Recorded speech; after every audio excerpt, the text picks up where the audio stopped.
ಎಲ್ರಿಗೂ ನಮಸ್ಕಾರ. ಕಟ್ಟೀಸ್ ಕಿಚನ್ ಕನ್ನಡಕ್ಕೆ ಸ್ವಾಗತ. ಇವತ್ತು ಮಾಡೋಣ ಅವಲಕ್ಕಿಯಿಂದ ಗುಲಾಬ್ ಜಾಮೂನ್. ದಿಢೀರಾಗತ್ತೆ, ತುಂಬ ಜ್ಯೂಸಿಯಾಗಿ ಸಾಫ್ಟಾಗಿರುತ್ತೆ. ಹೇಗೆ ಮಾಡೋದು ನೋಡೋಣ. ಒಂದು ಬಟ್ಲದಷ್ಟು ದಪ್ಪ ಅವಲಕ್ಕಿ ಹಾಕ್ಕೊಂಡಿದ್ದೀನಿ ನಾನು. ಮೀಡಿಯಮ್ ಅವಲಕ್ಕಿ ಅಂತ ಹೇಳ್ತಾರಲ್ಲ, ಅದು ಮೀಡಿಯಮ್ ಅವಲಕ್ಕಿನ ನಾವು ಚೆನ್ನಾಗಿ ಪೌಡ್ರ್ ಮಾಡೋಣ. ವೆರಿ ಇಂಪಾರ್ಟೆಂಟ್, ಪೌಡರು ತರಿ ಅವಲಕ್ಕಿ ಪೀಸಸ್ ಇರಬಾರ್ದು, ತುಂಬ ಫೈನ್ ಪೌಡ್ರ್ ಆಗಬೇಕು.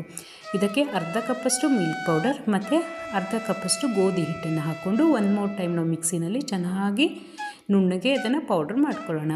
ಏಕ್ದಮ್ ಫೈನ್ ಪೌಡ್ರ್ ಇದೆ ನೋಡಿ ಇದು. ಈಗ ನಾವು ಹುಳಿ ಮೊಸರು ಅಥವಾ ಹಾಲು ಹಾಕಿ ಇದನ್ನು ಸಾಫ್ಟಾಗಿ ಕಲಿಸ್ಕೊಳ್ಳೋಣ. ಅವಲಕ್ಕಿ ಇರೋದಕ್ಕೆ ಸ್ವಲ್ಪ ಜಾಸ್ತಿನೇ ಇದು ತೊಗೊಳುತ್ತೆ. ನೀವು ಚೆನ್ನಾಗಿ ಹುಳಿ ಇರೋ ಮೊಸರು ಹಾಕಿದರೆ ಸೋಡಾ ಹಾಕೋದು ಬೇಕಾಗಿಲ್ಲ, ಅಥವಾ ನೀವು ಬರೀ ಹಾಲು ಹಾಕಿ ಕಲಿಸಿದರೆ ಚಿಟಿಕೆ ಸೋಡಾ ಹಾಕಿ ಹಿಟ್ಟನ್ನು ಸಾಫ್ಟಾಗಿ ಕಲಿಸ್ಕೊಳ್ಳಿ. ಈಗ ನಾನು ಸುಮಾರು 1 ಕಪ್ಪಷ್ಟು ಸಕ್ಕರೆನ ತೊಗೊಂಡಿದ್ದೀನಿ. ಅದಕ್ಕೆ 1 ಕಪ್ಪಷ್ಟನ್ನು ನೀರು ಹಾಕಿ ಶುಗರ್ ಸಿರಪ್ ಮಾಡ್ಕೋತಾ ಇದ್ದೀನಿ. ಸ್ವಲ್ಪ ಕೇಸರಿ ಹಾಕ್ತಾಯಿದ್ದೀನಿ ನಾನು, ಆಪ್ಷನಲ್ ಇದು, ಬೇಕಂದರೆ ಹಾಕ್ಕೋಬೋದು. ಈಗ ಅದನ್ನು ಚೆನ್ನಾಗಿ 6-8 ನಿಮಿಷ ಬಾಯ್ಲ್ ಮಾಡಿಂದ ನಮಗೆ ಸಿರಪ್ ರೆಡಿ ಆಗುತ್ತೆ. ಈಗ ಹಿಟ್ಟು ಒಂದು 30 ನಿಮಿಷ ನೆನೆಸಿರೋದು. ಸೊ ಇದರಲ್ಲಿ ನಾವೇನು ಎಡಿಷ್ನಲ್ ಹಾಕಿಲ್ಲದೆ ಇರೋದಕ್ಕೆ 30 ನಿಮಿಷ ನೆನೆಸ್ಕೊಂಡು ನೋಡಿ ಎಷ್ಟು ಚೆನ್ನಾಗಿ ಸಾಫ್ಟಾಗಿದೆ ಹಿಟ್ಟು. ಈ ಥರ ಮೆತ್ತಗೆ ಬರಬೇಕು ಹಿಟ್ಟು. ಈ ಥರ ಹಿಟ್ಟು ಸಾಫ್ಟಾಗಿಂದ ಇದನ್ನು ಚೆನ್ನಾಗಿ ಕೈಗೆ ತುಪ್ಪ ಸವರ್ಕೊಂಡ್ಬಿಟ್ಟು ಗುಲಾಬ್ ಜಾಮೂನನ್ನು ಮಾಡ್ಕೊಳ್ಳೋಣ.